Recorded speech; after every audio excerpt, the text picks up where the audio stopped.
Jani, and he is the head HOD and professor, Department of Anatomy, Rajkot Homeopathic Medical College, Pearl University, Gujarat. And we'll be talking about trigeminal neuralgia, a holistic approach to homeopathic integration. That means another gift from our Mehta sir to our from Rajkot Homeopathic Medical College. Thank you, sir. So thank you so much. Handing over to Dr. Shaila to continue the Malayalam session. Good night. Thank you, Dr. Sheila. Thank you, Dr. Amar. Thank you all doctors in English session. എല്ലാവർക്കും നമസ്കാരം. ഇന്ന് IFPHന്റെ ഇടതടവില്ലാതെ തുറന്നു വരുന്ന മലയാളം വെബിനാറിന്റെ 2133 ദിവസമാണ്. ഇന്നത്തെ മലയാളം വിഭാഗത്തിൽ നമുക്ക് ഒരു ക്ലാസ് എടുക്കുവാനായി എത്തുന്നത് ഡോക്ടർ കിരൺ DHMS ആണ്. ഡോക്ടറുടെ ഇന്നത്തെ ഈ ക്ലാസ് കേൾക്കുന്നതിന് വേണ്ടി സൂം പ്ലാറ്റ്ഫോമിൽ എത്തിയിട്ടുള്ള എല്ലാ ബഹുമാനീയരായ ഡോക്ടേഴ്സിനെയും ഹോമിയോപ്പതി സ്നേഹികളെയും സ്റ്റുഡൻസിനെയും സ്നേഹപൂർവ്വം ഇന്നത്തെ സെഷനിലേക്ക് സ്വാഗതം ചെയ്യുന്നു. ഒരു നിമിഷം ഈശ്വര പ്രാർത്ഥനയോടുകൂടി ഇന്നത്തെ സെഷൻ ആരംഭിക്കാം.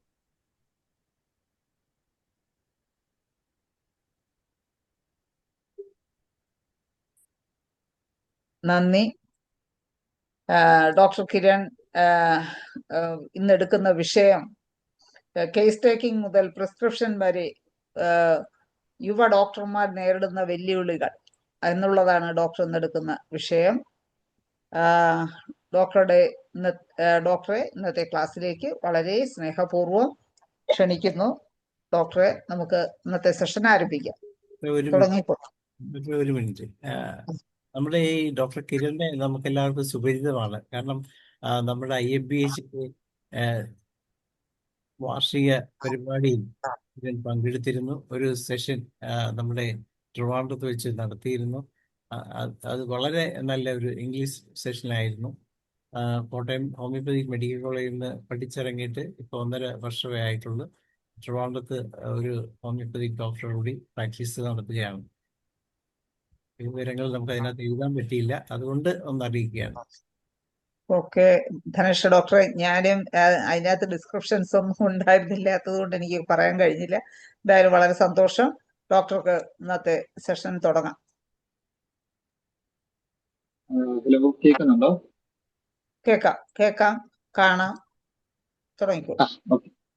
ശരി. അപ്പോ നമസ്കാരം. എൻ്റെ പേര് ഡോക്ടർ കിരൺ എന്നാണ്. ഞാൻ അതിരാശ്രമം NSS ഹോമിയോപ്പതിക് മെഡിക്കൽ കോളേജിൽ നിന്ന് കഴിഞ്ഞ വർഷം BHMS കോഴ്സ് പൂർത്തിയാക്കിയാണ്.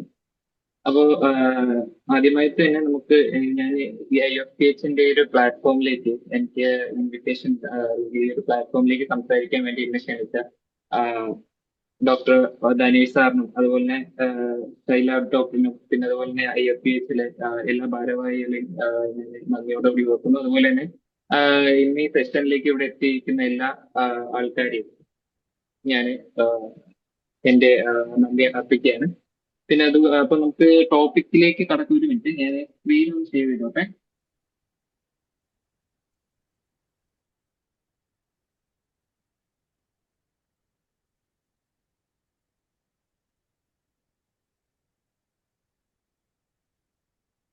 ഹലോ, സ്ക്രീന് കാണുന്നുണ്ടോ? കാണാം. എന്റെ വീഡിയോ വിസിബിൾ ആണോ എന്ന് എനിക്കൊരു ഡൗട്ട് ഉണ്ട്. കാരണം ഫോണിലാണ് ഇപ്പൊ കാണുന്നുണ്ട്. അല്ല, ഞാൻ ലൈവായിട്ട് വരുന്നത് കാണുന്നുണ്ടാവാൻ സാധ്യത കുറവാണ്. കാണുന്നുണ്ടോ? വീഡിയോ ഓഫ് ആണ്. ഓക്കെ.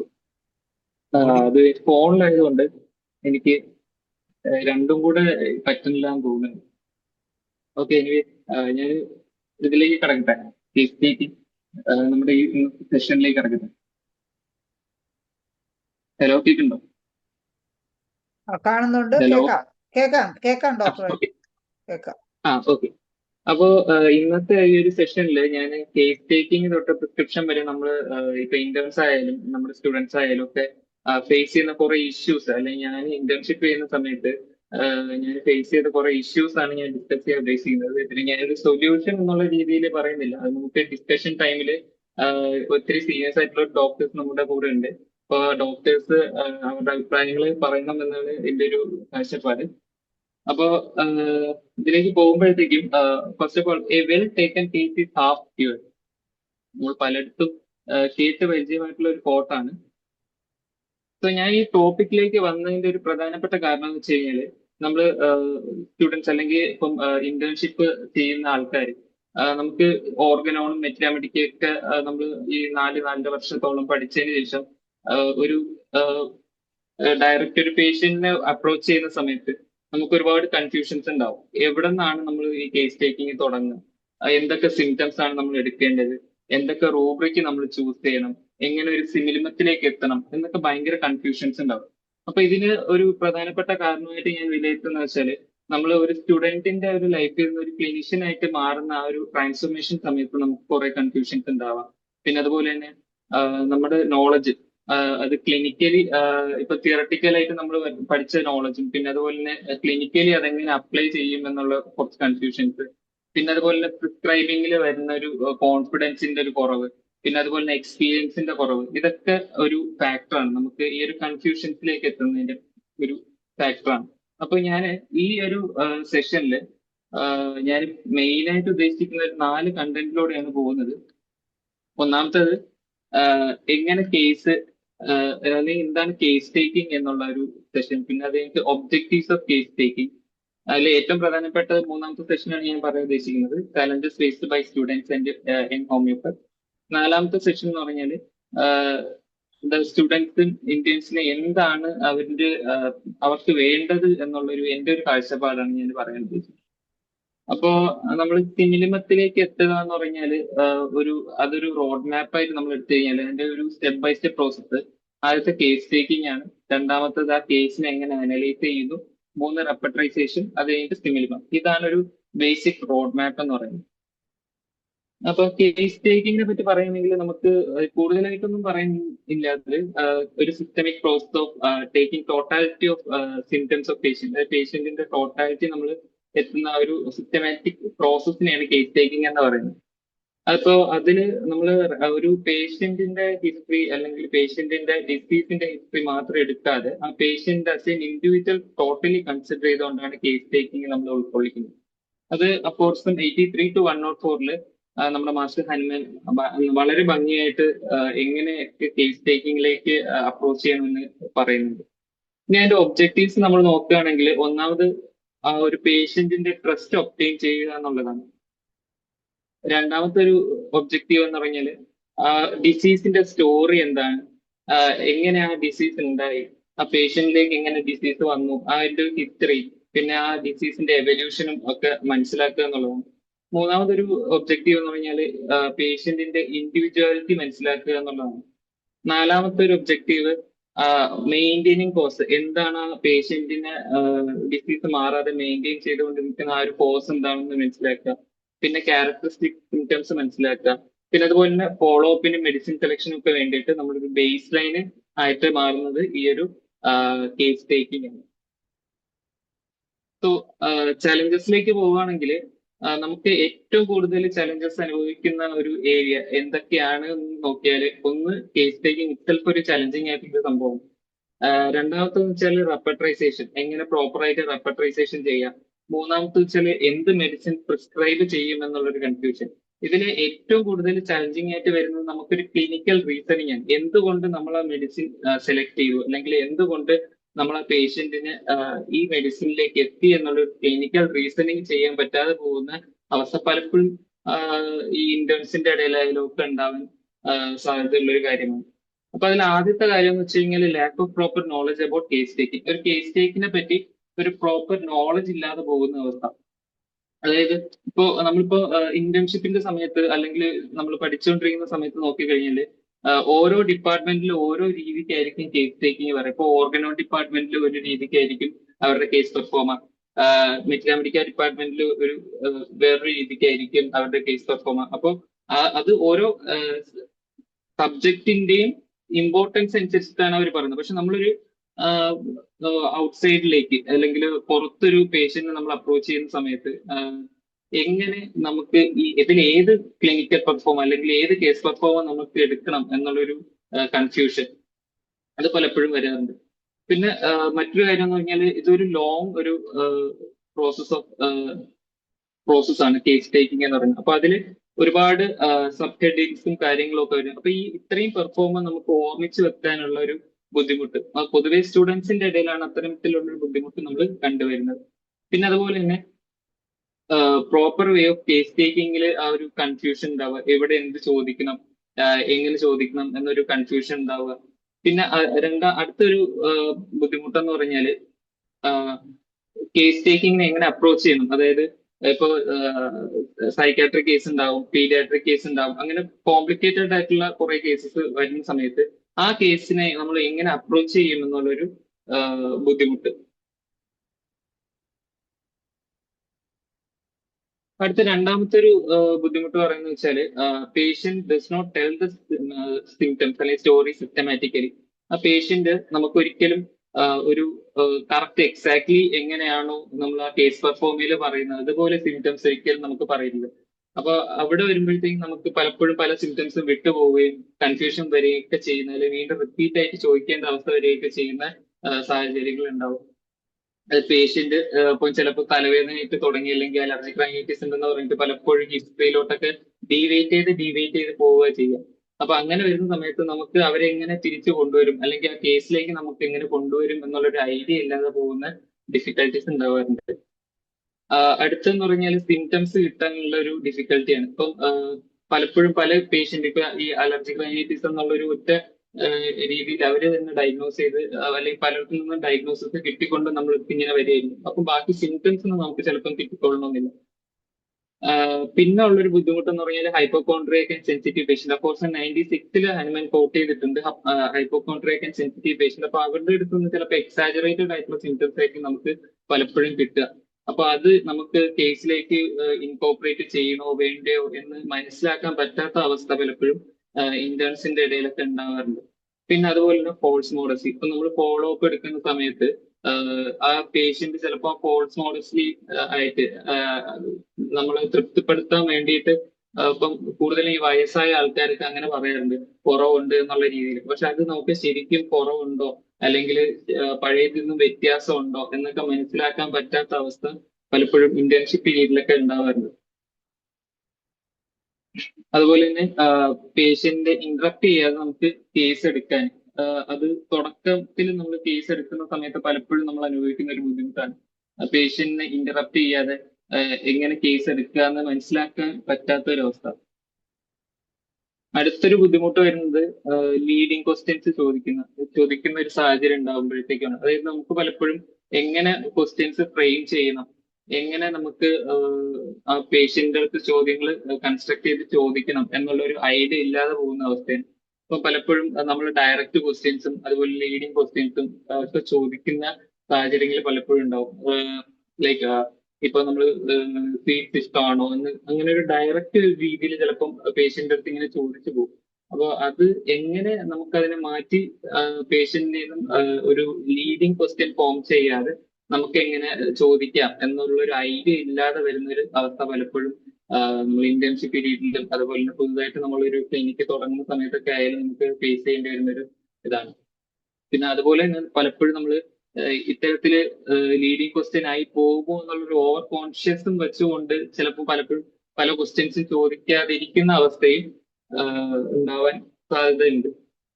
പിന്നെ അടുത്തൊരു പ്രധാനപ്പെട്ട ഒരു കാര്യം എന്ന് വെച്ചാൽ മെന്റൽ സിംറ്റംസ് എടുക്കുമ്പോഴത്തേക്കാണ് ഏറ്റവും കൂടുതൽ നമുക്ക് ബുദ്ധിമുട്ട് വരുന്ന ഒരു ഏരിയയാണ് മെന്റൽ സിംറ്റംസ് പേഷ്യന്റിൽ നിന്ന് കളക്ട് ചെയ്യുക എന്നുള്ളത്. ഇപ്പൊ മെന്റൽ സിംറ്റംസ് കളക്ട് ചെയ്യുമ്പോഴത്തേക്കും പേഷ്യന്റ് ഡയറക്റ്റ് ആയിട്ട് നമ്മളടുത്ത് പറയത്തില്ലല്ലോ ഇപ്പൊ എന്താണ് ആ മെന്റൽ കണ്ടീഷൻ എന്താണെന്നുള്ളത്.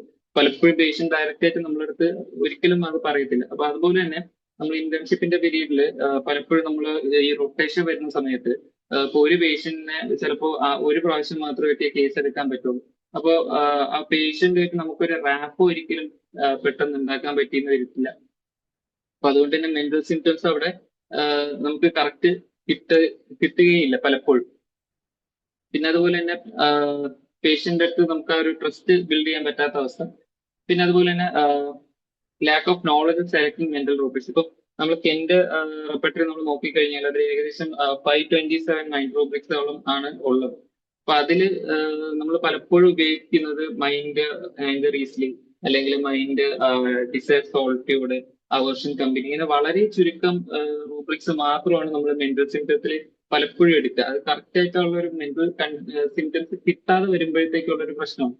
അപ്പൊ ബാക്കി ഇത്രയും റൂബ്രിക്സ് നമുക്ക് കറക്റ്റ് ഒരു റൂബ്രിക്കിലേക്ക് എത്താൻ പറ്റാത്ത ഒരു അവസ്ഥയും പലപ്പോഴും ഈ മെന്റൽ സിംറ്റത്തിന്റെ കേസിൽ ഉണ്ടാകാറുണ്ട്. പിന്നെ അതുപോലെ തന്നെ patient stating mental picture after repertorisation. അപ്പൊ അതായത് എല്ലാ റെപ്പട്രൈസേഷനും അതുപോലെ തന്നെ നമ്മൾ കേസ് ടേക്കിംഗ് കംപ്ലീറ്റ് കഴിഞ്ഞതിന് ശേഷമായിരിക്കും ചിലപ്പം മെന്റൽ പിക്ചർ നമുക്ക് പേഷ്യന്റിന്റെ മെന്റൽ പിക്ചർ കിട്ടുക. അപ്പൊ അത് ഇൻകോപ്പറേറ്റ് ചെയ്യാൻ പറ്റാതെ വരികയും ചെയ്യുന്നുണ്ട്. പലപ്പോഴും നമ്മളൊരു കേസ് എടുത്തു കഴിഞ്ഞിട്ട് നമ്മൾ ഒ പിയിലേക്ക് കൊണ്ടുപോകുന്ന സമയത്തായിരിക്കും ആ പേഷ്യന്റിന്റെ മെന്റൽ പിക്ചർ നമുക്ക് കിട്ടുക. അപ്പൊ അത് പിന്നെ വീണ്ടും ഇൻകോപ്പറേറ്റ് ചെയ്യാന്ന് പറഞ്ഞാൽ പലപ്പോഴും അത് ഒരു ബുദ്ധിമുട്ടായിട്ടുള്ള ഒരു കാര്യമാണ്. ഇപ്പൊ മെന്റൽ സിംറ്റത്തിന്റെ ഒരു ഇമ്പോർട്ടൻസ് പറയുകയാണെങ്കിൽ എൻ്റെ അടുത്ത് ഒരു സീനിയർ ഒരു ഡോക്ടർ പറഞ്ഞൊരു കേസാണ്. അപ്പോ ഒരു ഗവൺമെന്റ് ഒരു ഉദ്യോഗസ്ഥൻ, അപ്പൊ ആള് ഒരു ഫിസ്റ്റിലായിട്ട് സാറിന്റെ അടുത്ത് വരികയാണ്. അപ്പൊ അങ്ങനെ വരുന്ന സമയത്ത് സാറ് ആളുടെ മെന്റൽ സിംറ്റംസ് നോക്കുമ്പോഴത്തേക്കും ആള് ഭയങ്കര പോവർട്ടിയെ ഭയങ്കര ഫിയർ ചെയ്യുന്ന ഒരാളാണ്. അതായത് ഞാൻ പാവപ്പെട്ടവനായി പോകുമോ എന്നുള്ള ഒരു ഫിയർ. പിന്നെ അതുപോലെ തന്നെ എപ്പോഴും ഒരു ബിസിനസ് ഓറിയന്റഡ് ആയിട്ട് അല്ലെങ്കിൽ ബിസിനസിനെ കുറിച്ച് പല ബിസിനസ്സും ചെയ്യുന്ന ഒരു ആളാണ്. മൾട്ടിപ്പിൾ ആയിട്ട് ഇപ്പൊ അതുപോലെ ആനിമൽസിനെ കച്ചവടം, പിന്നെ അതുപോലെ തന്നെ അങ്ങനെ പല കച്ചവടങ്ങളും ആ ആള് ചെയ്യുന്നുണ്ട്. അത് ബിസിനസ് ഓറിയന്റഡ് ആണ്. അപ്പൊ അങ്ങനെ കുറച്ച് മെന്റൽ സിംറ്റംസ് കൺസിഡർ ചെയ്തുകൊണ്ട് സാറ് ബ്രയോണി ആണെന്ന് പ്രിസ്ക്രൈബ് ചെയ്തത്. അടുത്ത ഫോളോ അപ്പിന് വന്ന സമയത്ത് ആ പേഷ്യന്റ് വളരെ ബെറ്റർ ആയി മാറുകയും ചെയ്തു. അതിപ്പോ സാർ ഈ ഫിസ്റ്റുല എന്നുള്ളൊരു ഫിസിക്കൽ സിംറ്റം അല്ലെങ്കിൽ ആ പേഷ്യന്റിന്റെ പ്രസന്റിങ് കംപ്ലൈന്റിനെക്കാട്ടി ഉപരി മൈൻഡ് സിംറ്റംസിന് കൂടെ ഇമ്പോർട്ടൻസ് കൊടുത്താണ് ആ റെമഡിയിലോട്ട് എത്തിയത്. അപ്പം ഏറ്റവും പ്രധാനപ്പെട്ട ഒരു ഇതാണ് നമുക്ക് മെന്റൽ സിംറ്റം എന്ന് പറയുന്നത്. അത് കിട്ടാതെ പോകുന്ന പല അവസരങ്ങളും നമുക്ക് കേസ് ടേക്കിങ്ങിന്റെ സമയത്ത് ഉണ്ടാവാറുണ്ട്. മറ്റൊരു ഏരിയയാണ് ഫിസിക്കൽ സിംറ്റംസ്. ഫിസിക്കൽ സിംറ്റംസ് നോക്കിക്കഴിഞ്ഞാൽ നമുക്ക് ഫിസിക്കൽ ജേർണൽസ് പലപ്പോഴും നമ്മൾ വിട്ടുപോകുന്ന ഒരു ഏരിയയാണ്. അതായത് ഇത്രയും വലിയ ഒരു പ്രോസസ് ഓഫ് ലോങ് കേസ് ടേക്കിങ്ങിന്റെ സമയത്ത് നമ്മൾ പലപ്പോഴും ഫിസിക്കൽ സിംറ്റംസ് എടുക്കാൻ വിട്ടുപോകാറുണ്ട്. ഇപ്പം അതായത് ഇന്റേൺഷിപ്പിന്റെ സമയത്തൊക്കെ നമുക്ക് മിക്കവാറും ഹറിബറി ആയിട്ടായിരിക്കും കേസ് എടുക്കുക. ആകെ ഒരുപാട് പേഷ്യൻസ് ഉണ്ടാവും പുറത്ത് കേസ് എടുക്കാൻ, അതായത് 2-3 ഇന്റേൺസ് മാത്രമേ ഉണ്ടാവുള്ളൂ ചിലപ്പോൾ. അപ്പൊ അങ്ങനെ വരുന്ന സമയത്ത് പലപ്പോഴും നമ്മൾ സ്പീഡിൽ കേസ് എടുത്ത് പോകുമ്പോൾ ഈ ഫിസിക്കൽ സിംറ്റംസ് ലൈക്ക് മെന്റൽ, അതായത് അപ്പറ്റൈറ്റ്, പിന്നെ തെർമൽസ്, ഇതൊക്കെ പലപ്പോഴും വിട്ടുപോകാറുണ്ട്. അപ്പോൾ ആ ഒരു സ്ട്രക്ചറിൽ നമുക്ക് കേസ് എടുക്കാൻ പറ്റാത്ത വരുന്ന ഒരു അവസ്ഥ പലപ്പോഴും ഉണ്ടാകുന്നുണ്ട്. പിന്നെ അതുപോലെ സെക്ഷൽ സിംറ്റംസ് ഒക്കെ ചോദിക്കുമ്പോഴത്തേക്കും ഇപ്പോ പേഷ്യന്റിന്റെ അടുത്ത് ആ ഒരു റാപ്പോ ഉണ്ടാകാതെ വരുന്ന സമയത്ത് പലപ്പോഴും പേഷ്യന്റ് തുറന്നു പറയാത്ത അവസ്ഥയും, അല്ലെങ്കിൽ പല കുട്ടികളിലും ഈ ഒരു എംബ്രാസ്മെന്റും കൊണ്ട് ഈ സെക്ഷൽ സിംറ്റംസ് അങ്ങനെ ചോദിക്കാതെ വരുന്ന അവസ്ഥയൊക്കെ പലപ്പോഴും കണ്ടു വരുന്നുണ്ട്.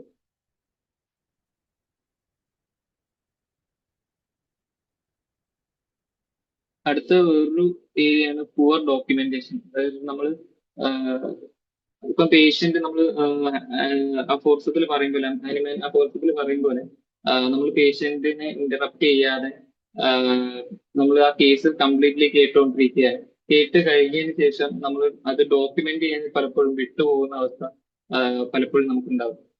അപ്പൊ അങ്ങനെ വരുമ്പോഴത്തേക്കും നമ്മൾ ആ കേസ് ഒരു കംപ്ലീറ്റ്ലി ഒരു കംപ്ലീറ്റ് കേസ് ടേക്കിങ്ങിലേക്ക് എത്തില്ല. അപ്പൊ ഞാൻ ഇതേപോലെ ഒരു ഡോക്ടറിന്റെ അടുത്ത് ഇരുന്ന സമയത്ത് ഒരു കേസ് ഇങ്ങനെ വന്നിട്ടുണ്ടായിരുന്നു. ഒരു ഭയങ്കര ഹെഡേക്ക് ആയിട്ട് ആ ഒരു പേഷ്യന്റ് വന്നു. ആ പേഷ്യന്റ് പറഞ്ഞത് ഹെഡേക്കിന്റെ സിംറ്റംസ് പറഞ്ഞു വെച്ചാല് വെയിലത്ത് ഇറങ്ങി നടക്കുമ്പോഴത്തേക്കും ഹെഡേക്ക് ഉണ്ട്. പിന്നെ അതുപോലെ തന്നെ ആൾക്ക് മെൻസസ് വരുന്ന സമയത്ത് മെൻസസിന്റെ ഒരു 2 days ബിഫോർ ഹെഡേക്ക് വരാറുണ്ട്. ബാക്കി അങ്ങനെ കുറെ സിംറ്റംസ് ഇങ്ങനെ ഹെഡേക്കിന്റെ സിംറ്റംസും ജനറൽസും ഒക്കെ പറയുന്നുണ്ടായിരുന്നു. അപ്പൊ ഞാൻ അതൊക്കെ നോട്ട് ചെയ്തു. പക്ഷെ ആള് പറഞ്ഞ മെയിൻ ഒരു സിംറ്റം ഉണ്ടായിരുന്നു. ആൾക്ക് എക്സസൈസ് ഒക്കെ ചെയ്യുന്ന സമയത്ത് ഹാർട്ടിലേക്ക് ഇങ്ങനെ ബ്ലഡ് ഇരച്ചു കയറുമ്പോൾ ഒരു ഫീലിംഗ് ഉണ്ടാവും. പക്ഷെ അത് ഞാൻ നോട്ട് ചെയ്യാൻ മറന്നുപോയി, നോട്ട് ചെയ്യാൻ വിട്ടുപോയി. അപ്പൊ എന്റെ അടുത്ത് ഇങ്ങനെ ഏത് മെഡിസിനിലേക്ക് എന്നുള്ളൊരു ചോദ്യം വന്നപ്പോഴത്തേക്കും പല മെഡിസിനും പറഞ്ഞു, പക്ഷെ അതൊന്നും കറക്റ്റ് ആയിരുന്നില്ല. ലാസ്റ്റ് ഈ ഒരു സിംറ്റംസ് ആണ് എനിക്ക് പറഞ്ഞപ്പോഴത്തേക്കാണ് ആ ഗ്ലോണോയിൻ എന്ന് പറയുന്ന മെഡിസിനിൽ എക്സാക്ട്ലി ആ ഒരു സിംറ്റംസ് പറയുന്നുണ്ട്. അതായത് rush of blood to heart എന്നുള്ളൊരു സിംറ്റം പറയുന്നത്. അപ്പൊ ഞാൻ ഇവിടെ ഉദ്ദേശിച്ചത് നമ്മൾ പലപ്പോഴും പേഷ്യന്റ് പറയുന്നത് ശ്രദ്ധിക്കാതെ പോവുകയോ അല്ലെങ്കിൽ ഡോക്യുമെന്റ് ചെയ്യാൻ പറ്റാതെ പോവുകയോ വരുന്ന അവസരത്തിൽ നമുക്ക് ആ ഒരു എക്സാക്ട് സിമിലിമത്തിലേക്ക് എത്താനുള്ള ഒരു പ്രശ്നം ഉണ്ടാവലുണ്ട്. പിന്നെ അതുപോലെ തന്നെ ഫോളോ അപ്പിന്റെ സമയത്താണ് ഇതിൽ ഏറ്റവും വലിയ പ്രശ്നം വരുന്നത്. ഇത് ഞാൻ നേരത്തെ പറഞ്ഞത് ഇന്റേൺഷിപ്പിന്റെ സമയത്ത് പല ആൾക്കാരായിരിക്കും ഒരു കേസ് ഹാൻഡിൽ ചെയ്യുക. അപ്പൊ അങ്ങനെ വരുമ്പോഴത്തേക്കും ഒരു പേഷ്യന്റിന്റെ കേസ് ഹിസ്റ്ററി എടുത്ത ഒരാൾ അടുത്ത റൊട്ടേഷനിൽ വരുമ്പോഴത്തേക്കും ഉണ്ടാവില്ല. അപ്പൊ മറ്റൊരാൾ അതിന്റെ ഫോളോ അപ്പ് എടുക്കുന്ന സമയത്ത് ആദ്യത്തെ ആൾ കേസ് പ്രോപ്പർ ആയിട്ട് എടുത്തിട്ടില്ല, ഡോക്യുമെന്റ് ചെയ്തിട്ടില്ല എന്നുണ്ടെങ്കിൽ നമുക്ക് ആ ഒരു ഫോളോ അപ്പിന്റെ സമയത്ത് കറക്റ്റ് സിംറ്റംസ് അനലൈസ് ചെയ്യാനോ അല്ലെങ്കിൽ ഇംപ്രൂവ്മെന്റ് ഉണ്ടോ ഇല്ലയോ എന്നുള്ളത് മനസ്സിലാക്കാനോ പറ്റാത്ത ഒരു അവസ്ഥയിലേക്ക് എത്തും. മറ്റൊരു ഡിഫിക്കൽട്ടി വരുന്നത് മിക്കവാറും നമ്മുടെ കേസ് അനാലിസിസ് ചെയ്യുന്ന സമയത്താണ്. അതായത് നമ്മൾ കറക്റ്റ് ആയിട്ട് കേസ് എടുക്കും, അതിനെ നോക്കുമ്പോഴത്തേക്കും നമുക്ക് കുറെ സിംറ്റംസ് കിട്ടും. ഇപ്പൊ നമ്മൾ റെപ്പർട്ടറൈസ് ചെയ്യാൻ നോക്കുന്ന സമയത്തായാൽ പോലും ഒരു 10ഓ 20ഓ സിംറ്റംസ് ഒക്കെ ചിലപ്പോൾ ഉണ്ടാവും ആ ഒരു കേസിന്, പർട്ടിക്കുലർ കേസിന്. അപ്പൊ അങ്ങനെ വരുമ്പോഴത്തേക്കും അതിൽ ഏതൊക്കെ സിംറ്റം ആണ് striking, singular, peculiar, characteristic symptoms ആയിട്ട് നമുക്ക് എടുക്കേണ്ടത് എന്ന് മനസ്സിലാക്കാൻ പറ്റാതെ പോകുന്ന ഒരു അവസ്ഥ ഉണ്ടാവാറുണ്ട്. അപ്പൊ അങ്ങനെ വരുമ്പോൾ നമുക്ക് കറക്റ്റ് സിംലമത്തിലേക്ക് എത്താനോ അല്ലെങ്കിൽ കറക്റ്റ് ഏതൊക്കെ റൂബ്രിക്ക് നമ്മൾ സെലക്ട് ചെയ്യണമെന്ന് മനസ്സിലാക്കാൻ പറ്റാതെ വരികയൊക്കെ ചെയ്യാറുണ്ട്. അപ്പൊ അങ്ങനെ വരുമ്പോഴത്തേക്കും നമുക്ക് ഏത് we get confuse with which symptoms need to eliminate, ഏത് സിംറ്റംസ് അതിൽ എലിമിനേറ്റ് ചെയ്യണം. അപ്പൊ ഇത്രയും ഒരു 10-20ഓളം സിംറ്റംസ് ചിലപ്പോൾ നമ്മുടെ ഉണ്ടാവും. അതിൽ ഏതൊക്കെ സിംറ്റംസ് എലിമിനേറ്റ് ചെയ്യണം, ഏതൊക്കെ സിംറ്റംസ് നമുക്ക് എടുക്കണം എന്നുള്ളൊരു കൺഫ്യൂഷൻ പലപ്പോഴും സ്റ്റുഡൻസിന്റെ ഇടയിലൊക്കെ ഉണ്ടാവാറുണ്ട്. അതുപോലെ തന്നെ നേരത്തെ പറഞ്ഞാല് ജനറൽ സിംറ്റംസ് ഒന്നും നമുക്ക് കിട്ടാതിരിക്കുമ്പോഴത്തേക്കും നമ്മൾ ഒരു ഫോൾസ് റൂബ്രിക്ക് ചിലപ്പോൾ കൺസ്ട്രക്ട് ചെയ്യും. ഞാൻ നേരത്തെ പറഞ്ഞാല് ഒരു കേസ് നമുക്ക് ചിലപ്പോൾ ഒരു സിംറ്റംസ് നമുക്ക് കിട്ടില്ല. അങ്ങനെ വരുന്ന സമയത്ത് ചിലപ്പോൾ നമ്മൾ തെറ്റായിട്ടുള്ള ഒരു ആ കേസ് റെപ്പർട്ടറൈസ് ചെയ്യണം എന്നുള്ള ഒരു ഉദ്ദേശത്തോടു കൂടി ചിലപ്പോൾ വേറെ റൂബ്രിക്കൊക്കെ നമ്മൾ ചിലപ്പോൾ കൺസ്ട്രക്ട് ചെയ്ത് ഉണ്ടാക്കാൻ ഉള്ള സാധ്യതയൊക്കെ ഉണ്ട്. അപ്പൊ അങ്ങനെ വരുമ്പോൾ നമുക്ക് കറക്റ്റ് സിമിലമത്തിലേക്ക് എത്തുന്നത് ഒരു ഡിഫിക്കൽട്ട് ആയിട്ടുള്ള ഒരു ടാസ്ക് ആയിട്ട് മാറും. പിന്നെ മറ്റൊരു ഇതെന്ന് പറഞ്ഞാല് ഗ്രഡേഷൻ ഓഫ് സിംറ്റത്തിനെ പറ്റി കറക്റ്റ് ആയിട്ടുള്ള ഒരു ധാരണ ഇല്ലാതെ പോകുന്ന ഒരു അവസ്ഥയില് ഞാൻ നേരത്തെ പറഞ്ഞാൽ എന്റെ കണ്ടിന്യൂഷൻ തന്നെയാണ്. അത് ഗ്രഡേഷനെ പറ്റി നമുക്കൊരു ധാരണ ഇല്ലാതെ പോകുമ്പോഴത്തേക്കും നമുക്ക് ഏതൊക്കെ സിംറ്റംസ് എടുക്കണം, ഏതിനൊക്കെ ഹയർ റാങ്കിങ് കൊടുക്കണം, ഏതൊക്കെ എലിമിനേറ്റ് ചെയ്യണം എന്നൊരു കറക്റ്റ് ഒരു ഇത് ഉണ്ടാവത്തില്ല, ഐഡിയ ഉണ്ടാവില്ല.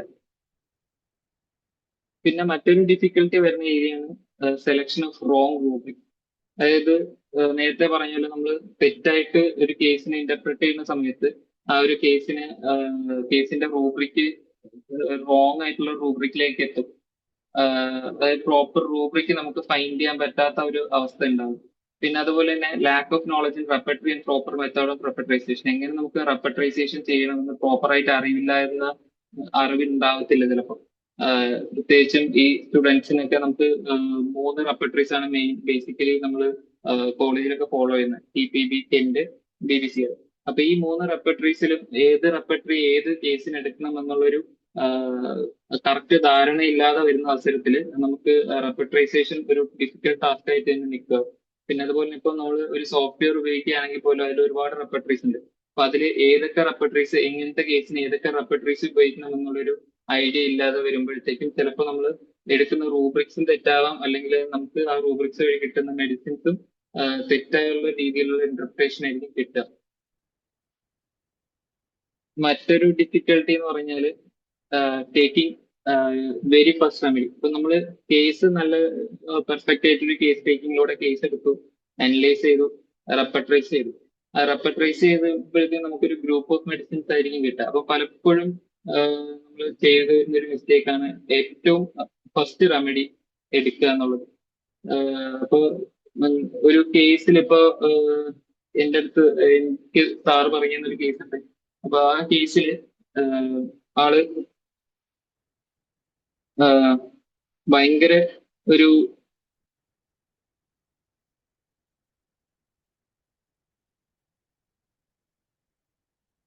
ഓക്കെ, ആള് ഭയങ്കര നെഞ്ചരിച്ചിലായിട്ടാണ് ആ കേസിൽ വന്നത്. അപ്പൊ ആ കേസിൽ വന്നപ്പോഴത്തേക്കും ഡയബറ്റിക് ആണ്, പിന്നെ അലോപ്പതി മെഡിസിൻസ് എടുക്കുന്നുണ്ട്, പിന്നെ അതുപോലെ തന്നെ ഭയങ്കര സ്പൈസി ആയിട്ടുള്ള ആഹാരമൊക്കെ ഇഷ്ടമാണ്.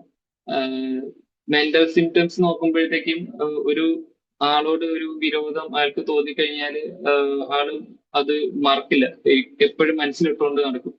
പിന്നെ ഓർമ്മ ഭയങ്കര മെമ്മറി വീക്കാണ്. പിന്നെ അതുപോലെ തന്നെ എല്ലാ കാര്യത്തിലും ഭയങ്കര ധൃതിയാണ് അവർക്ക്. ഭയങ്കര ചെറിയ കാര്യത്തിൽ ഒരു പെട്ടെന്ന് ആൻസൈറ്റി ഉണ്ടാകുന്ന ഒരു ടൈപ്പ് ഓഫ് ആളാണ്. ഹോട്ട് പേഷ്യന്റ് ആണ്. അപ്പൊ ഇങ്ങനെ ഒരു കേസ് റെഫർട്രൈസ് ചെയ്യുന്ന സമയത്ത് ഏറ്റവും കൂടുതൽ വന്ന, അല്ലെങ്കിൽ ഏറ്റവും ടോപ്പ് മോസ്റ്റ് ആയിട്ട് വന്ന രണ്ട് റെമഡീസ്, ഒന്ന് നൈട്രിക് ആസിഡും ഒന്ന് നെക്സോമിക്കയാണ്. പക്ഷെ പേഷ്യന്റ് മൂന്നാമത് വന്നത് നാട്രമ്യൂർ ആണ് വന്നത്. അപ്പോ റെപ്പർട്രൈസ് ചെയ്തതിൽ ആദ്യത്തെ രണ്ട് മെഡിസിനും ചില്ലി പേഷ്യന്റ് ആയതുകൊണ്ട് തന്നെ അത് എലിമിനേറ്റ് ചെയ്യാൻ സാർ ചെയ്ത്.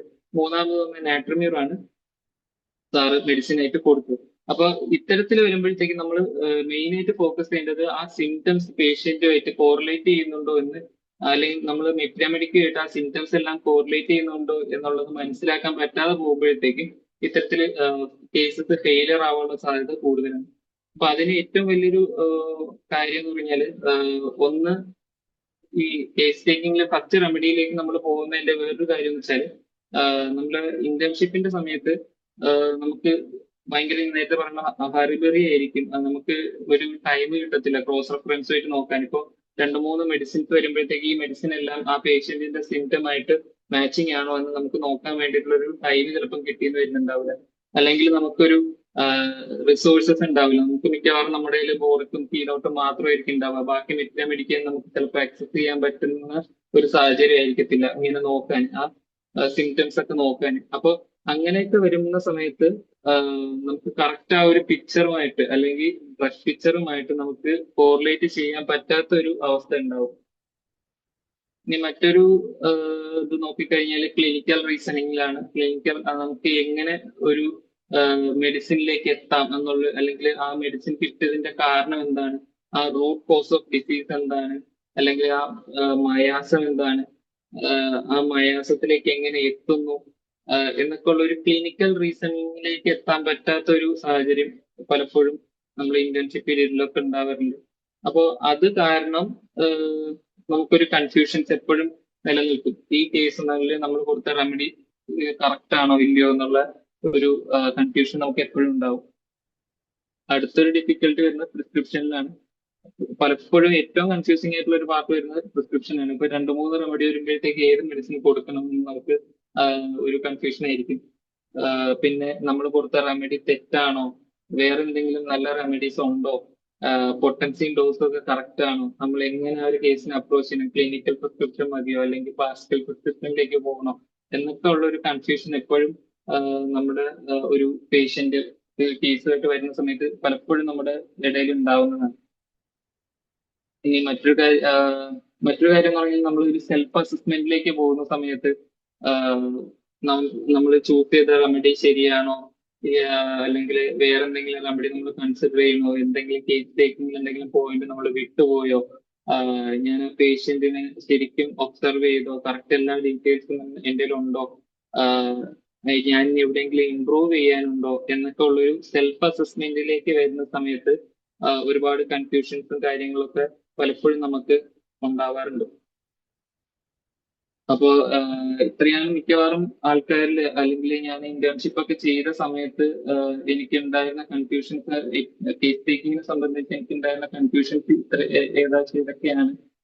പിന്നെ ഞാൻ ഇതിൽ നമുക്ക് എന്തൊക്കെ ചെയ്യാം, അല്ലെങ്കിൽ എന്തൊക്കെയാണ് കിട്ടിക്കഴിഞ്ഞാൽ നമുക്ക് ഒന്നുകൂടെ ഇംപ്രൂവ് ചെയ്യാം എന്നുള്ളത് നോക്കിക്കഴിഞ്ഞാൽ, നമുക്ക് നല്ല മെന്റേഴ്സ് ഉണ്ടെങ്കിൽ നമുക്ക് കുറെ കൂടെ കേസ് ടേക്കിംഗ് എങ്ങനെ കൊണ്ടുപോകണം, അല്ലെങ്കിൽ എങ്ങനെ മെഡിസിൻ സെലക്ട് ചെയ്യണം എന്നൊക്കെ ഉള്ളൊരു ഐഡിയ നമുക്ക് കിട്ടും. നമുക്ക് എന്ത് കാര്യം നമുക്ക് ഷെയർ ചെയ്യാൻ പറ്റുന്ന ആ ഒരു രീതിയിൽ നല്ലൊരു മെന്റേഴ്സ് അത്യാവശ്യമായിട്ടുള്ള ഒരു കാര്യമാണ് ഒരു പുതുതായിട്ട് പഠിച്ചിറങ്ങുന്ന ഒരു ഡോക്ടർ അല്ലെങ്കിൽ ഇന്റേൺഷിപ്പിന് ചെയ്യുന്ന ഒരു വിദ്യാർത്ഥിയെ സംബന്ധിച്ച്. മറ്റൊരു കാര്യം എന്ന് പറഞ്ഞാൽ കേസ് ഡിസ്കഷൻസിൽ ഒരുപാട് പങ്കെടുക്കുക എന്നുള്ളതാണ്. ഇപ്പൊ IFPH പോലുള്ളൊരു പ്ലാറ്റ്ഫോം നമ്മൾ നോക്കിക്കഴിഞ്ഞാൽ ഒരുപാട് ഡെയിലി നമുക്ക് വെബിനാറും കേസ് പ്രസന്റേഷൻസും ഒക്കെ നമുക്ക് ഉണ്ട്, അവൈലബിൾ ആണ്. അപ്പൊ അത്തരത്തിലുള്ള കേസ് ഡിസ്കഷൻസും പിന്നെ അതുപോലെ തന്നെ ഓഫ്ലൈൻ ആയിട്ടൊക്കെ ഉള്ള ഒരുപാട് സാഹചര്യങ്ങളുണ്ട്. കേസ് ഡിസ്കഷൻസും ഒക്കെ നല്ല രീതിയിലുള്ള കേസ് ഡിസ്കഷൻസ് വന്നു കഴിഞ്ഞാൽ നമുക്ക് ഈ ഒരു പ്രോബ്ലംസ് പലപ്പോഴും നമുക്ക് പരിഹരിക്കാം എന്നുള്ളൊരു കാര്യമാണ്. പിന്നെ അതുപോലെ തന്നെ ഓണത്തേക്കുള്ള ഫീഡ്ബാക്ക്, നമ്മൾ എടുക്കുന്ന കേസ് ശരിയാണോ, അതിലെന്തൊക്കെ മിസ്റ്റേക്ക് ഉണ്ട്, എന്തൊക്കെ നമുക്ക് വരുത്താനുണ്ട് എന്നൊക്കെ ഉള്ളൊരു കാര്യം നമുക്ക് ഒരു ഫീഡ്ബാക്ക് കിട്ടുക എന്നുള്ളത് ഒരു ഭയങ്കര ആവശ്യമായിട്ടുള്ള കാര്യമാണ്. എന്നാലും സെൽഫ് അസസ്മെന്റ് നടത്താനും അതുപോലെ തന്നെ നമുക്ക് എങ്ങനെയൊക്കെ കാര്യങ്ങൾ പരിഹരിക്കാൻ പറ്റും എന്നുള്ളൊരു ഐഡിയ നമുക്ക് കിട്ടുള്ളൂ. പിന്നെ അതുപോലെ റിഫ്ലക്റ്റീവ് പ്രാക്ടീസ്, നമ്മൾ ഇപ്പോൾ ഒരു കേസ് എടുത്തു, അനലൈസ് ചെയ്തു, പേഷ്യന്റ് മെഡിസിൻ കൊടുത്തു, അത് അവിടെ നമ്മൾ നിർത്തി പോവാതെ ആ പേഷ്യന്റിന് ഇമ്പ്രൂവ്മെന്റ് ഉണ്ടോ, വേറെ എന്തെങ്കിലും റെമഡീസ് നമുക്ക് കൊടുക്കാൻ പറ്റുമോ, അല്ലെങ്കിൽ കറക്റ്റ് രീതിക്കാണോ, എന്തെങ്കിലും നമ്മൾ വിട്ടുപോയിട്ടുണ്ടോ എന്ന് ബാക്കിലേക്ക് നമ്മൾ ചിന്തിക്കുക എന്നുള്ളതാണ്. അടുത്തൊരു ഇമ്പോർട്ടന്റ് ആയിട്ടുള്ള ഒരു കാര്യം CME, കണ്ടിന്യൂസ് മെഡിക്കൽ എഡ്യൂക്കേഷൻ. നമ്മൾ ഇപ്പോ 4 വർഷം നമ്മൾ പഠിച്ചു കഴിഞ്ഞിട്ട് അവിടെ പഠിത്തം നിർത്താതെ ലൈഫ് ലോങ് ഒരു പഠനവുമായി മുന്നോട്ട് കൊണ്ടുപോകുക എന്നുള്ളതാണ്. എന്തെങ്കിലും കാര്യങ്ങൾ വരുമ്പോഴത്തേക്കും അല്ലെങ്കിൽ എന്തെങ്കിലും സംശയം വരുമ്പോഴത്തേക്കും നമ്മൾ തിരിച്ച് ബാക്കിലേക്ക് പോയി ആ എന്താണ് അവിടെ നമ്മൾ ക്ലിയർ ചെയ്യേണ്ടത് എന്നുള്ളത് മനസ്സിലാക്കുക എന്നുള്ളൊരു കണ്ടിന്യൂസ് ആയിട്ട് നമ്മൾ ആ ഒരു എഡ്യൂക്കേഷൻ തുടർന്നുകൊണ്ടേ ഇരിക്കുക എന്നുള്ളതാണ്.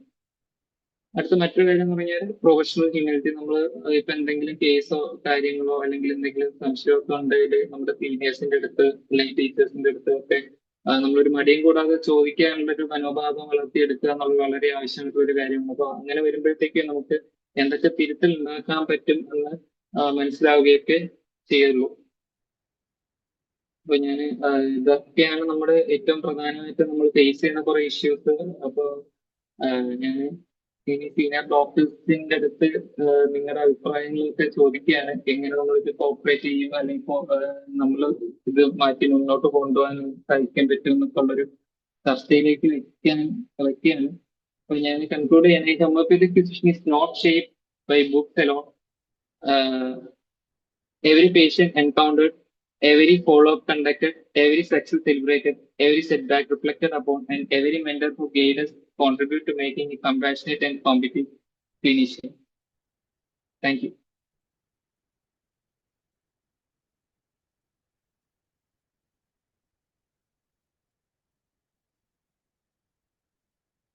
Okay doctor Kiran. അപ്പോ ഇത്രയാണ് ഓക്കെ. ഡോക്ടറുടെ ആ ഒരു എന്താണ്, ഡോക്ടർ പോലെ പഠിച്ചിറങ്ങിയ പ്രാക്ടീസ് തുടങ്ങുന്നവർക്കുള്ള ആകാംക്ഷകളും പ്രശ്നങ്ങളും ഒക്കെയാണ് ഡോക്ടർ ഇന്നിവിടെ പങ്കുവച്ചിട്ടുള്ളത്. എനിക്കൊരു സംശയമുള്ളതേ, ഡോക്ടർ അത് പഠിച്ചിറങ്ങിയതേ വെച്ചു ഇപ്പൊ ഒരു ക്ലിനിക്കില് ഡോക്ടറോടൊപ്പം ഇരിക്കുകയാണോ, അതെ അങ്ങനെ ഇപ്പൊ ആ പ്രാക്ടീസ് തുടങ്ങിയതില് എങ്ങനെയാണ് അതിൽ ഒരു മാറ്റം, കുറച്ചെങ്കിലും ഒരു എക്സ്പീരിയൻസ് വഴി എന്തൊക്കെ ചെയ്യണമെന്നുള്ളതൊക്കെ കുറച്ച് മനസ്സിലാക്കാൻ പറ്റിയിട്ടുണ്ടോ? അത് ഞാൻ മനസ്സിലാക്കാൻ പറ്റുന്നത് ഇന്റേൺഷിപ്പിന്റെ ഇന്റേൺഷിപ്പ് ഞാൻ പറയുന്നത്, നമ്മൾ ഭയങ്കര ഒരു ഹർബറി ആയിട്ടായിരിക്കും കാര്യങ്ങളൊക്കെ ഡീൽ ചെയ്യുക. അപ്പൊ നമുക്ക് കറക്റ്റ് ആയിട്ട് എങ്ങനെ നമ്മളൊരു പ്രോപ്പർ കേസ് ടേക്കിങ്ങിലേക്ക് പോകണം, അല്ലെങ്കിൽ എന്തൊക്കെ ചോദിക്കണം പലപ്പോഴും നമുക്ക് മനസ്സിലാക്കാൻ പറ്റാത്ത അവസരങ്ങളുണ്ട്. ഇപ്പൊ ഞാൻ ഒരു ക്ലിനിക്കിൽ സാറിന്റെ കൂടെ അസിസ്റ്റ് ചെയ്ത് ഇങ്ങനെ പോകുന്നുണ്ട്, സാറിന്റെ ഒപ്പം ഇരിക്കുകയാണ് ചെയ്യുന്നത്. അപ്പോ അങ്ങനെ ചെയ്യുന്നത് കൊണ്ട് തന്നെ എനിക്ക് ഇപ്പൊ എങ്ങനെ കേസ് എടുക്കണം എന്നുള്ളൊരു പ്രോപ്പർ മെത്തേഡ് ഇങ്ങനെ മനസ്സിലായി വരുന്നുണ്ട്. കോൺഫിഡൻസ് കുറച്ചുകൂടെ കൂടിയിട്ടുണ്ടോ? കോൺഫിഡൻസ് കൂടി വരുന്നുണ്ട്, ഇനിയും പഠിക്കാനുണ്ട്. ഓക്കെ. അപ്പൊ ഇവിടെ നമുക്ക് ഈ പ്ലാറ്റ്ഫോമിൽ ഒത്തിരി എക്സ്പീരിയൻസ്ഡ് ആയിട്ടുള്ള ഡോക്ടേഴ്സ് ഉണ്ട്. അവർക്ക് എന്താണ് ഡോക്ടറോട് പറയാനുള്ളതെന്ന് നമുക്ക് കേൾക്കാം.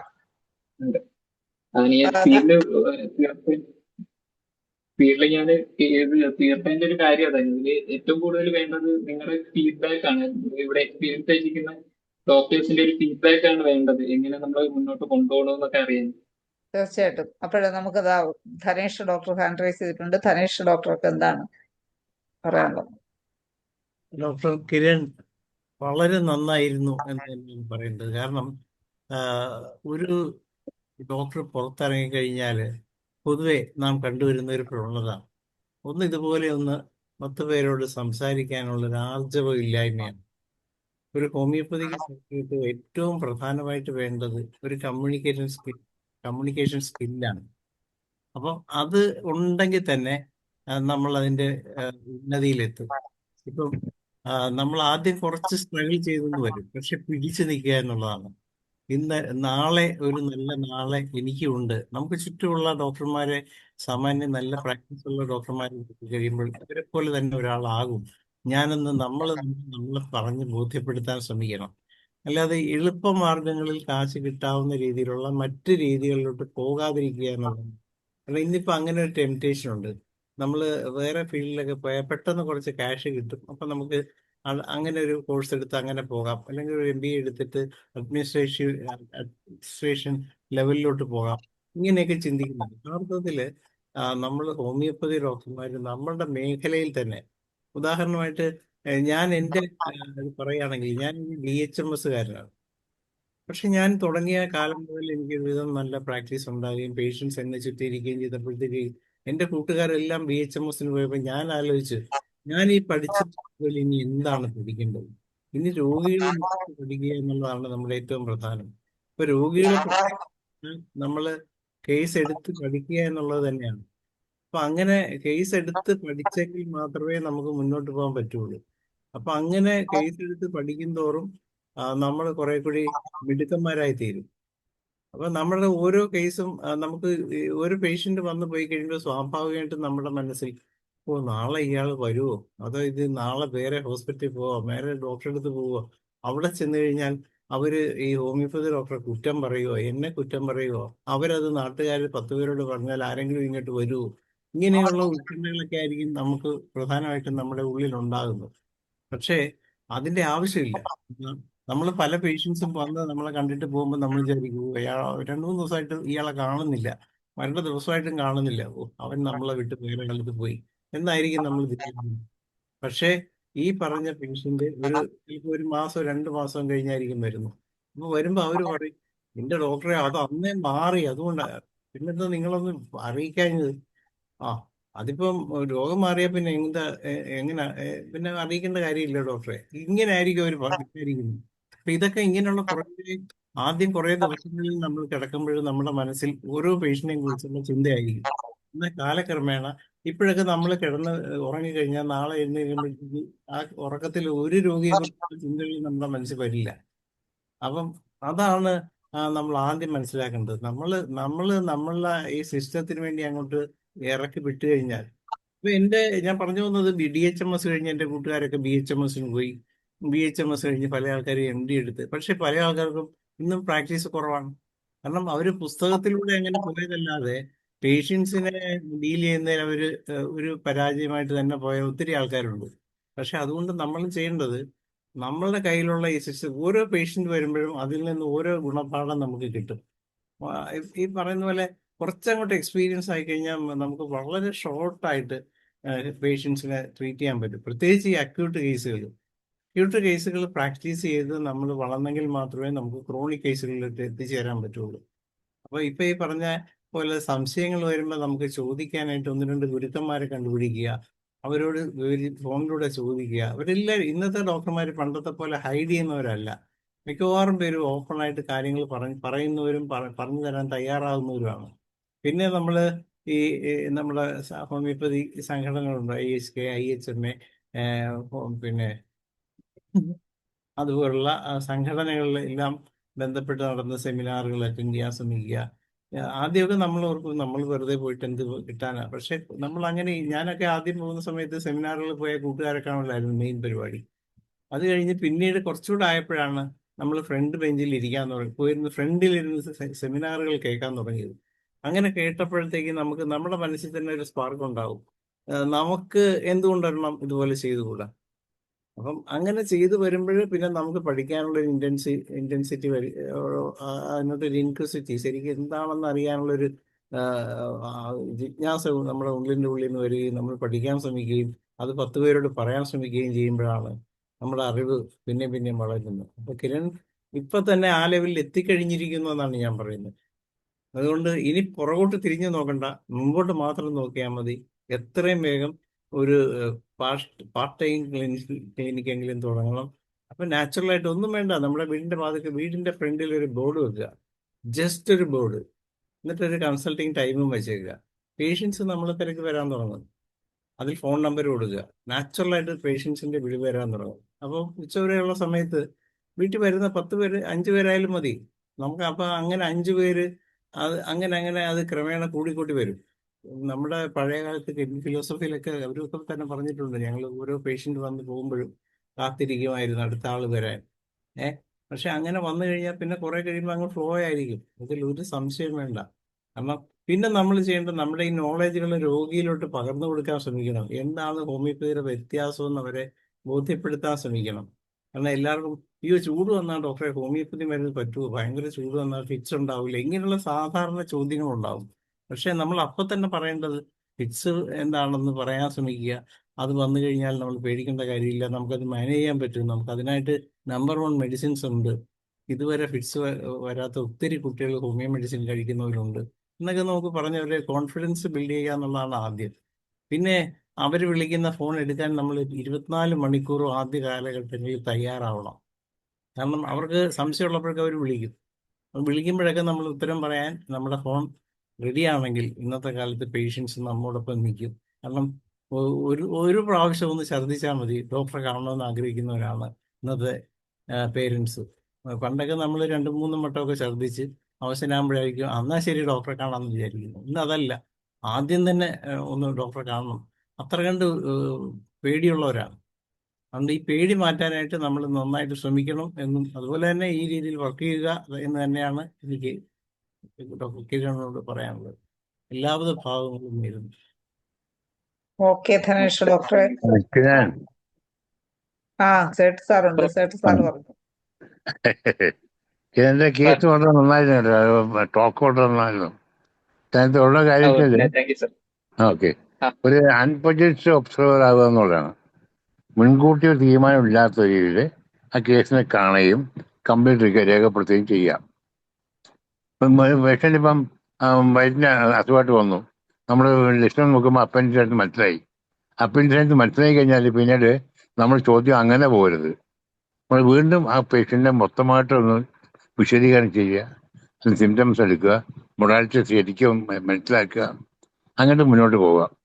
തുടക്കം മുതൽ അങ്ങനെ ചെയ്യാൻ വേണ്ടി പറ്റുമെങ്കിൽ നമുക്ക് വളരെയധികം വിജയിക്കാൻ പറ്റും. ഞാൻ എൻ്റെ പ്രാക്ടീസ് തുടങ്ങിയ സമയത്ത് ഞാൻ ഇപ്പോൾ പഴയ ഒരു BHMS കാരനാണ്, DHM കാരനാണ്, പഴയ ഡിപ്ലോമ ഇൻ ഹോമിയോപ്പതിക് മെഡിസിൻ. അത് ഇല്ല. പിന്നീടാണ് എനിക്ക് ഔറംഗാബാദ് കോളേജിൽ പോയിട്ട് MD എടുത്തത്. അത് പേരിനെടുത്താണ്. അതുകൊണ്ട് വലിയ പ്രത്യേകത ഞാൻ MD പറയാറൊന്നുമില്ല. ഇപ്പം ഞാൻ പഴയ DHM കാരനാണ്. എൻ്റെ കോൺഫിഡൻസ് വന്നപ്പോൾ ഞാൻ മണ്ണിഞ്ചേരി പ്രാക്ടീസ് തുടങ്ങുമ്പോൾ യാദൃശ്യമായിട്ട് 2-3 ദിവസമായപ്പോൾ എനിക്ക് നല്ല 2-3 കേസുകൾ വന്നു. 2-3 കേസ് വന്നപ്പോഴേക്കും അതുപോലെ ഭാഗ്യമാണ്. വന്നു കഴിഞ്ഞപ്പോൾ അത് നല്ല രീതിയിൽ ഞാൻ തരണം ചെയ്തു. പിന്നെ എനിക്കവിടെ ഭയങ്കര ഫ്ലോ ആയിരുന്നു. ഞാൻ അവിടെ 11 മാസം വർക്ക് ചെയ്യുള്ളൂ മണ്ണിഞ്ചേരിയിൽ.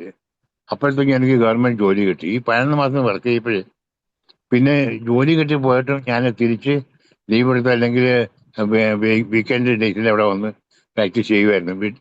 പിന്നെ പ്രാക്ടീസ് ചെയ്യാൻ മണ്ണിഞ്ചേരി ചെയ്തില്ല, വീട്ടിലൊക്കെ ചെയ്യുമായിരുന്നു.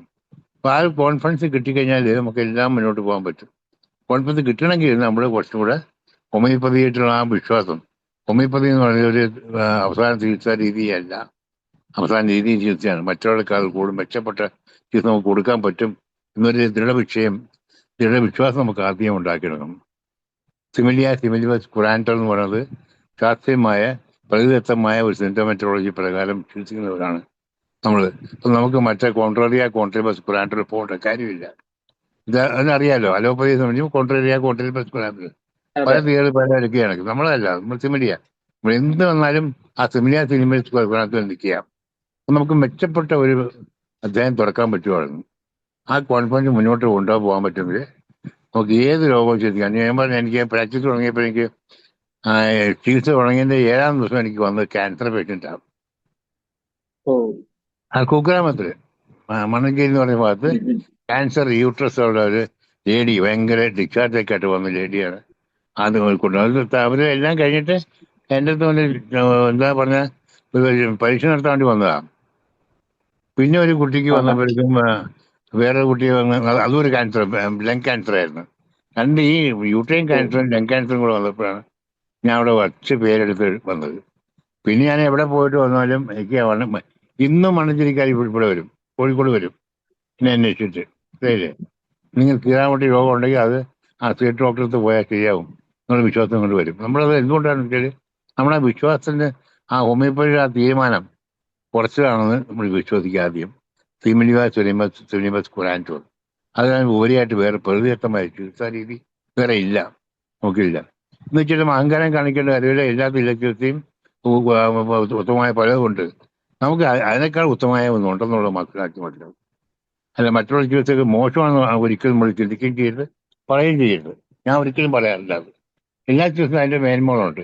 നമ്മളെ സംബന്ധിച്ചിടത്തോളം പ്രതിദത്തമായ ചികിത്സാ രീതിയിലെ അടിസ്ഥാനമായ കാരണബോധങ്ങളുണ്ട്. അതുകൊണ്ട് നമുക്ക് മെച്ചപ്പെട്ട റിസൾട്ട് കിട്ടിയേ പറ്റുള്ളൂ.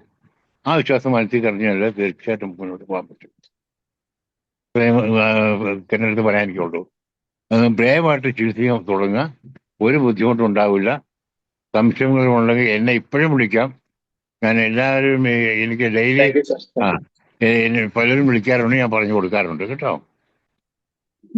Thank you sir. ഓക്കെ.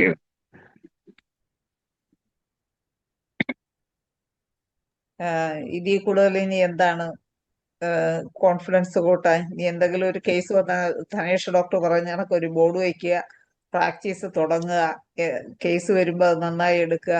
എന്തെങ്കിലും സംശയം ഉണ്ടെങ്കിൽ സേട്ട് സാറിനെയോ ഇതിലുള്ള സീനിയർ ഡോക്ടേഴ്സിനെ ആരെ വേണമെങ്കിലും വിളിക്കാം.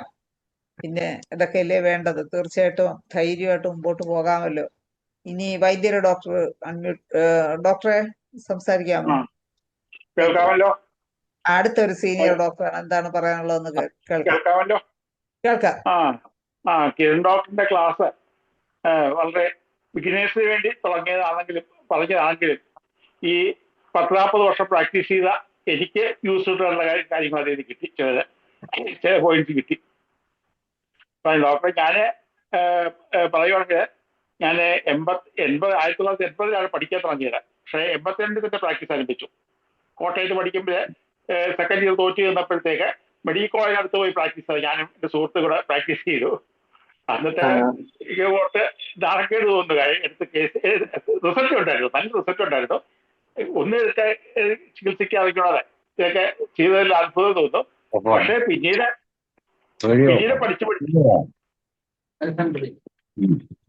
പഠിച്ചു വന്നു. അങ്ങനെ ഗവൺമെന്റിൽ കയറി കുറച്ചുനാൾ കഴിക്കുമ്പോഴത്തേക്ക് ഒരു കാര്യം മനസ്സിലായി, എനിക്ക് റിസൾട്ടൊക്കെ നല്ല റിസൾട്ട് കിട്ടുന്നുണ്ടെങ്കിലും എനിക്ക് അടിസ്ഥാനമായിട്ട് ചികിത്സിക്കാൻ അറിഞ്ഞോളാന്നുള്ള സത്യം മനസ്സിലാക്കി.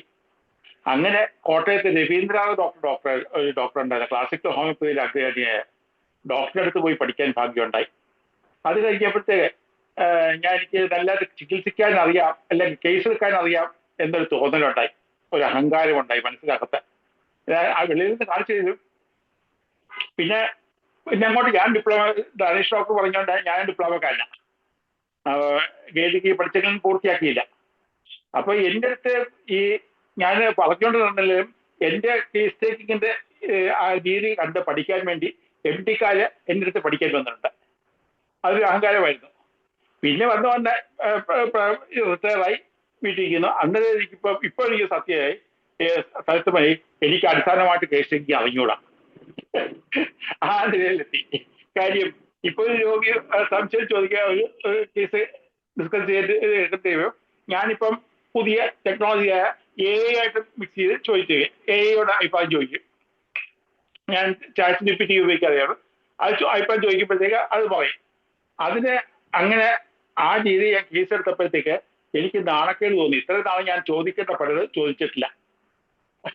അപ്പൊ ഇതിനെ പിടിച്ചത് ചോദിക്കുമ്പോഴത്തേക്ക് പറഞ്ഞു, ഹോമിയോപ്പതിയിൽ അങ്ങനെ ഇത് കൊടുക്കാൻ പറ്റില്ല, കൂടുതൽ ഡീറ്റെയിൽ ഇടണം, അത് വേണം ഇത് വേണം, നമ്മൾ കൂടുതൽ ചോദ്യങ്ങൾ ചോദിക്കും. അതനുസരിച്ച് ഞാൻ അങ്ങോട്ട് ഇട്ട് കൊടുക്കുമ്പോഴത്തേക്ക് നല്ല പ്രിസ്ക്രിപ്ഷൻ മെഡിസിൻ തുടങ്ങി. നല്ല കുറച്ച് മെഡിസിൻ ഞാൻ മെഡിസിൻ ഇത് കൊടുക്കുന്ന റൂബ്രിക് ചെയ്തെടുക്കണം, ഇതിന് ഏത് റൂബ്രിക് എടുക്കണം എന്ന് ചോദിക്കും. ഞാൻ ചിന്തിക്കാത്ത റൂബ്രിക്കൽ കിട്ടാൻ തുടങ്ങി. ചിന്തിക്കാത്ത മെഡിസിൻ പ്രിസ്ക്രൈബ് ചെയ്ത് തുടങ്ങി. അപ്പൊ അങ്ങനെ വന്നപ്പോഴത്തേക്ക് ഒന്ന് മനസ്സിലാക്കി, എനിക്ക് അവൾ വളരെ തെറ്റിലോട്ട് കൊണ്ടുപോകുമെന്ന് എനിക്ക് മനസ്സിലാക്കി. റെപ്പർട്ടേഴ്സിനെ പഠിച്ചപ്പോൾ മനസ്സിലായി, നമ്മൾ റെപ്പർട്ടേഴ്സ് നല്ലതായിട്ട് റെപ്പർട്ടേഴ്സ് ചെയ്താലും നമ്മൾ വലിയ തെറ്റിലോടേക്ക് പോകുന്നത്, തെറ്റായിട്ടുള്ള മെഡിസിൻ സെലക്ട് ചെയ്യാം. അതുകൊണ്ട് നമ്മുടെ അറിവുകൾ എല്ലാം ഉപയോഗിച്ച് വേണം. അതിനുപരി അത് ഇൻഡിവിജ്വൽ പ്രിസ്ക്രിപ്ഷൻ വലിയ ആരാധനായ ദൈവം ഞങ്ങളെ കാണിച്ചു തരുമെന്നുള്ള തോന്നലുണ്ട്. ചില മരുന്നുകളെ രോഗി വരുമ്പോൾ മനസ്സിൽ തോന്നലുണ്ട് ഇതായിരിക്കുമെന്ന്. അപ്പം അത് ഇപ്പം വെരിഫൈ ചെയ്യും. അപ്പം സഹായത്തോടുകൂടി ഇപ്പം ചോദ്യം ചോദിക്കേണ്ടത് എങ്ങനെയാണെന്ന് മനസ്സിലായി തുടങ്ങി.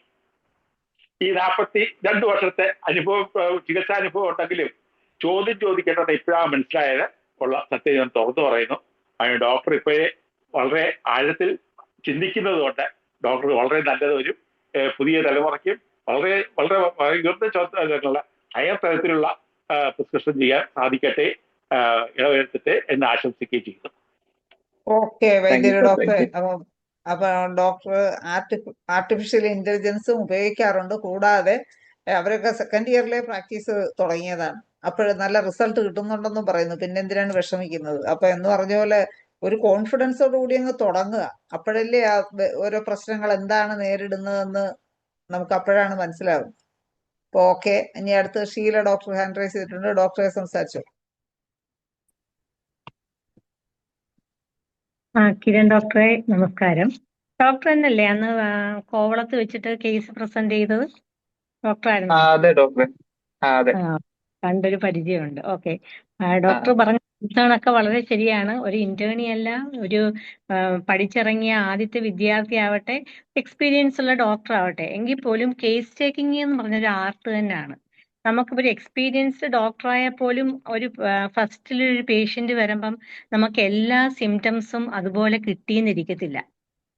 ഉള്ള എല്ലാം എടുക്കുക, ഓരോ സിംറ്റംസ് ഓരോ കംപ്ലയിൻസ് പറയുമ്പോഴും നമ്മുടെ ഓർഗനോണി പറഞ്ഞ പോലെ അതിന്റെ ഫുൾ, അതായത് സെൻസേഷൻ, ലൊക്കേഷൻ, മൊഡാലിറ്റീസ്, കൺകോമിറ്റൻസ്, ഇത് ഇത്രയും നമ്മൾ ഓരോ സിംറ്റത്തിനും എടുക്കാൻ ശ്രമിക്കുക. അപ്പോഴാണല്ലോ ഒരെണ്ണം കംപ്ലീറ്റ് ആവുന്നത്, ആ ഒരു സിംറ്റം കംപ്ലീറ്റ് ആവുന്നത്. പിന്നെ അതിന്റെ എല്ലാ ടോട്ടാലിറ്റിയും ആണല്ലോ അവസാനം. പിന്നെ നമ്മൾ ഈ ഫസ്റ്റ് കേസൊന്നും നമ്മൾ ഒരിക്കലും ആദ്യം റെപ്പർട്ടറൈസ് ചെയ്യാൻ പറ്റുമെന്നൊന്നും എനിക്കറിയത്തില്ല. നമ്മൾ ടൈം വളരെ ലിമിറ്റഡ് ആയിരിക്കാം. അപ്പൊ നമുക്ക് അപ്പം ഉള്ള ഏറ്റവും പ്രസന്റിങ് കംപ്ലയിന്റിന് ഇമ്പോർട്ടൻസ് കൊടുത്ത്, അക്യൂട്ട് ആണെങ്കിൽ കംപ്ലയിൻസിന് ഇമ്പോർട്ടൻസ് കൊടുത്ത് നമുക്ക് ബാക്കിയുള്ള ജനറാലിറ്റീസും എല്ലാം നോക്കിയിട്ട് ഒരു മെഡിസിൻ പ്രിസ്ക്രൈബ് ചെയ്തിട്ട് നമുക്ക് അടുത്തൊരു സെക്കൻഡ് വിസിറ്റ് ഒരാഴ്ചയ്ക്കകം നമുക്ക് അവരെ വരുത്താൻ പറ്റത്തില്ലേ? അപ്പൊ ആ സമയം കൊണ്ട് നമ്മൾ ആ കേസിനെ പഠിക്കുക. എനിക്ക് തോന്നുന്നു സെക്കൻഡ് വിസിറ്റിൽ കുറച്ചും കൂടെ നമുക്ക് ആ പേഷ്യന്റിനെ നമുക്ക് കുറച്ചുകൂടെ പഠിക്കാൻ പറ്റുമായിരിക്കും, അവരുടെ മെന്റൽ. പിന്നെ പേഷ്യൻസ് എപ്പോഴും ഫസ്റ്റ് ഒരു ഡോക്ടറെ കാണുന്നവരുടെ എല്ലാവരുടെ മെന്റൽ സിംറ്റം ഒന്നും പറഞ്ഞു എന്നിരിക്കത്തില്ല. ചിലപ്പോൾ അടുത്ത നെക്സ്റ്റ് വിസിറ്റുകളിലായിരിക്കാം അവർ കുറച്ചും കൂടെ ക്ലോസ് ആവുന്നത് നമ്മളുമായിട്ട്. അപ്പോഴായിരിക്കാം അവര് കുറച്ചും കൂടെ ഓപ്പൺ ആവുന്നത്. മനസ്സിലായോ? അപ്പൊ അങ്ങനെയൊക്കെ വരുമ്പോഴാണ് നമ്മൾ കുറച്ചുകൂടെ പഠിക്കുന്നത്. അപ്പൊ ഈ കേസ് ടേക്കിംഗ് ശരിക്കും അത് എത്ര എക്സ്പീരിയൻസ് ഉണ്ടെങ്കിൽ നമ്മളുടെ ഒരു എപ്പോഴും ആദ്യം ഒരു പേഷ്യന്റ് വരുമ്പോൾ നമ്മൾ അവർക്ക് പറയാനുള്ള ചാൻസസ് കൊടുക്കുകയാണ് വേണ്ടത്. ലീഡിങ് ക്വസ്റ്റ്യൻസ് ഒന്നും കൊടുക്കാതെ അവർ പറയുന്ന എല്ലാം വളരെ ക്ഷമയോട് കേൾക്കുക. അപ്പൊ അവിടെ തന്നെ നമ്മളൊരു നല്ല ഒബ്സർവർ ആയിരിക്കണം എന്നറിയാലോ. ഹോമിയോപ്പതി ഡോക്ടർ എപ്പോഴും നല്ല ഒബ്സർവർ ആയിരിക്കും. അപ്പം നമുക്ക് അവരുടെ പറച്ചിലിൽ നിന്ന് തന്നെ വളരെ, നമ്മൾ വിചാരിക്കും വളരെ നിസ്സാരമാണ്, പക്ഷെ ആ ഒരു നിസ്സാരമായ സിംറ്റം ആയിരിക്കാം ആ മെഡിസിനിലോട്ട് ലീഡ് ചെയ്യുന്ന മെയിൻ സിംറ്റമായി മാറുന്ന. പിന്നെ അപ്പൊ അത്രയും ഒരു വളരെ കെയർഫുൾ ആയിരിക്കണമെങ്കിൽ നമുക്ക് ആദ്യം വേണ്ടത് അറിവാണ് ശരിക്കും. അപ്പൊ നമ്മൾ അത്രയും അറിവ്, നന്നായിട്ട് ഹാർഡ് വർക്ക് ചെയ്ത് നന്നായിട്ട് അറിവുള്ളവർ മാത്രമാണ്, നമുക്കറിയാം ഇത്രയും പേര് പഠിച്ചിറങ്ങിയാലും വളരെ ചുരുക്കം പേരാണ് ഭയങ്കര ഫേമസ് ആവുന്നത്, അല്ലേ? റോറിംഗ് പ്രാക്ടീസ് ഉള്ളത് അതിന് വളരെ ഒരു ചെറിയ ശതമാനം മാത്രമേ ഉള്ളൂ. നമ്മളെല്ലാം ഒരുമിപ്പോലല്ലേ പഠിച്ചിറങ്ങുന്നത്. പിന്നെ അവർക്ക് കിട്ടുന്ന എക്സ്പോഷർ, പക്ഷേ അവർക്ക് നല്ലൊരു ഡോക്ടറുടെ കൂടെ കീഴിൽ ഇരിക്കാനുള്ളൊരു ചാൻസ് അവർക്ക് കിട്ടിയിട്ടുണ്ടാവും. അല്ലെങ്കിൽ അവർക്ക് നേരത്തെ ഉള്ള ഒരു അപ്പൊ അച്ഛനോ അല്ലെങ്കിൽ ആരെങ്കിലും ഹോമിയോ ഡോക്ടേഴ്സ് ആയിരിക്കാം, അങ്ങനെ ഒരു എക്സ്പീരിയൻസ് ഉണ്ടായിരിക്കാം. അപ്പൊ അവിടെ നിന്നൊക്കെ കുറെ കാര്യങ്ങൾ നമുക്ക് കിട്ടും. അപ്പൊ എപ്പോഴും നമ്മളെ ലീഡ് ചെയ്യാൻ, നമ്മൾ ഈ പഠിച്ചിറങ്ങി കഴിയുമ്പോൾ നമ്മളെ ഒന്ന് ഗൈഡ് ചെയ്യാൻ നല്ലൊരു ക്ലാസിക്കൽ ഹോമിയോപ്പതി, അങ്ങനെ ആയിരിക്കും പറയുന്നത് കുറച്ചുകൂടെ എനിക്കിഷ്ടം. അതുകൊണ്ടാണ് പറഞ്ഞത്.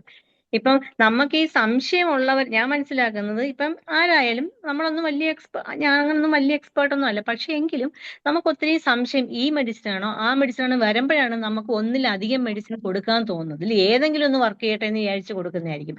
പക്ഷെ നല്ലൊരു ഹോമിയോപ്പതി ഡോക്ടർ ശരിക്കും ആ സിംറ്റം ഐഡന്റിഫൈ ചെയ്ത ആ ഒരു സിംഗിൾ റെമഡിയിൽ വന്ന് നിൽക്കും, അല്ലേ? അപ്പൊ അവരുടെ അതെ നോളജ്, അത്രയും ഉള്ള ഒരു നോളജും അവർക്ക് ആ പേഷ്യന്റിൽ നിന്ന് അനലൈസ് ചെയ്യാൻ എടുക്കാനുള്ള ആ മെന്റൽ സിംറ്റം ആയാലും നമുക്ക് പറ്റുന്ന, ഡോക്ടർ പറഞ്ഞ വളരെ ശരിയാണ്, നമുക്ക് ആ റൂബ്രിക്കിന് റെപ്പർട്ടറി ഡോക്ടറെ ചുരുക്കി പറയാൻ സമയം 26 ഇനി ഓക്കെ ശരി. അപ്പൊ ഇങ്ങനെയുള്ള പ്രോബ്ലംസ് ഉള്ളതുകൊണ്ടാണ് നമുക്ക്, അതായത് നമ്മൾ കുറച്ചും കൂടെ ഹാർഡ് വർക്ക് ചെയ്ത് നമ്മളുടെ ആ കഴിവ് എഫിഷ്യന്റ് ആയിട്ട് വന്നാൽ നമ്മളുടെയാണ് ഏറ്റവും ബെസ്റ്റ് ഹോളിസ്റ്റിക് ട്രീറ്റ്മെന്റ്. കാരണം അലോപ്പതി വിട്ട കേസുകൾ പോലും നമുക്കാണ് എന്തെങ്കിലും ചെയ്യാൻ പറ്റുന്നത്. പ്രത്യേകിച്ച് സെൻസേഷൻസ് ഒക്കെ ഒത്തിരി നമുക്ക് മാത്രമാണ് അത് നോക്കി ട്രീറ്റ്മെന്റ് നടത്താൻ പറ്റുന്നത്. അതുകൊണ്ട് കിരൺ ഒരു കാരണവശാലും ഇതാവണ്ട, വളരെ മുന്നോട്ട് പോവുക, ഹാർഡ് വർക്ക് ചെയ്യുക. Okay, thank U.